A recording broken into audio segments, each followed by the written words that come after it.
Koei Tecmo has decided not to localize Dead or Alive Extreme Volleyball 3 for the US, and they'd apparently like you to think it's because of mean feminist game criticism, and not because they haven't made one of these games since 2006 and no one seemed to notice. On the other hand, hey, an excuse to run DOA Extreme footage. That's always good for traffic, by which I mean topicality and creative expression.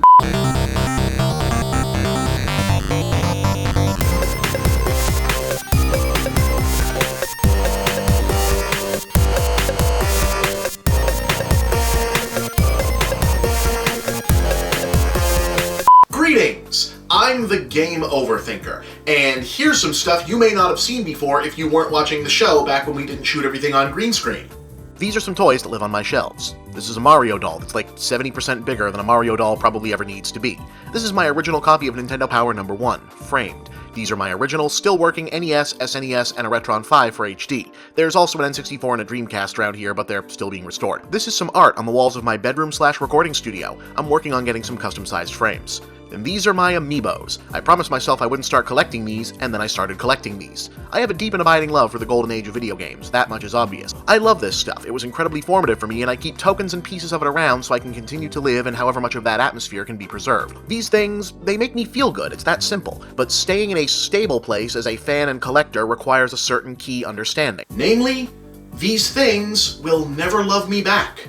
I feel like this is something my generation of consumers has managed to forget, mostly because very powerful market forces were very invested in us forgetting it. Just as you are not the sum of your stuff is not your friend, nor are the people who make it and sell it to you, no matter how much their marketing tried to convince you otherwise in the 80s. Now, for sure, it's not like anyone is still fighting the console wars to any serious degree. Today, the lingering after effects of growing up in a gaming culture where corporate sales departments worked really hard to instill an imaginary sense of community and mutual affection into the process of you giving them money tend to take a more insidious and pathetic form. Like when people decide to harass game critics for giving low scores to things they didn't play yet but have already decided they love because you don't get to talk that way about Mama Ubisoft's home cooking what I was raised on. Or more recently, so Koei Tecmo made a decade-later sequel basically no one was asking for to a series nobody really cared much about when it was new that was a spin-off of a fighting franchise that's been on the wane ever since its original creator was pushed out. And for months, pretty much nobody cared outside of the kawaii body pillow fandom, I assume. Point is, nobody was particularly surprised when they said they probably wouldn't bother localizing it for a US release, both because we're all painfully aware that the regrettable hyper-Americanization of the console market has squeezed niche Japanese titles all but completely off mainstream shelves, and because, again, nobody has ever cared all that much about the DOA Extreme franchise. Besides, the PS4 is region-free by default and there's an English version on the Japanese market, so the relatively tiny audience in the US that might want to buy this game can totally get it, meaning Koei Tecmo can pretty much sell the same number of copies that they would have in an official release, but at a higher profit since they won't have to manufacture any new discs, hire a localization team, or even submit to the ESRB ratings. Everybody wins, except probably the players since, only the first one of these games was any good.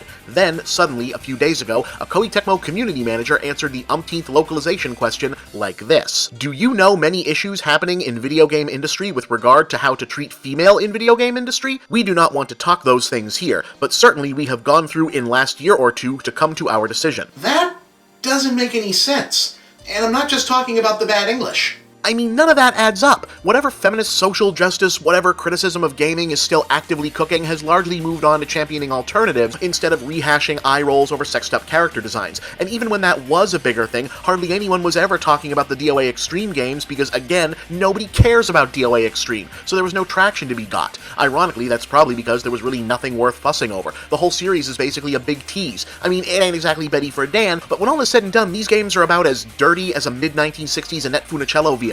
Hell, creator Tomonobu Itagaki is on record refusing to add sleazier minigames to the last one because he didn't want to degrade the characters. On that same note, why would the Japanese game industry suddenly decide to start caring about Western social commentators in regards to a throwaway title like this instead of a game people were actually talking about, like, say, Metal Gear a few months ago? Hell, people didn't even really care what Koei Tecmo had to say. This didn't start becoming a thing until Play Asia started to throw shade about it on social media, shocking the gaming community worldwide with the revelation that Play Asia still existed for something other than Japanese amiibo imports. Long story short, suddenly a game no one was talking about is suddenly topical, and, more importantly, the latest piece of pop culture ephemera you now must throw your money at in order to prove your commitment to frozen stone fruits. Damn, that's some Don Draper shit right there. Not that there's anything wrong with that. Pretending that buying a product makes you part of a cause is a time-honored marketing tradition, and video game marketers especially have been reflexively hitting the censorship panic button for so long, it's easy to forget that there hasn't been an actual movement toward game censorship since the 90s. It's smart business, good for them, but what's sad is seeing so many of us buy it. The marketing, I mean, not the game. By all means, buy any damn game you want. Dumb choose-your-side marketing happens in every business, but most of the time people have fun with it and don't actually take it seriously. Nobody actually thought Mike and Ike broke up, nobody actually signed up to fight in the Cola Wars, nobody thinks Budweiser is standing up for the working class against microbrew snobbery, Captain America and Iron Man fans are not going to pull out guns and shoot each other outside theaters for Civil War. I hope. But when it comes to gaming, tons of people take obvious marketing bullshit like this 100% seriously, and get all charged up to defend a game from complaints that were never being meaningfully registered in the first place. It's always 1997 here, and everyone is working the Marilyn Manson con, because we still want to believe that game companies are our brothers in arms, or allies, or even friends, instead of just corporations trying to sell us stuff. We still think somehow our stuff is going to start loving us back. People, we can do better than this. Last time I checked, the games weren't supposed to be playing you.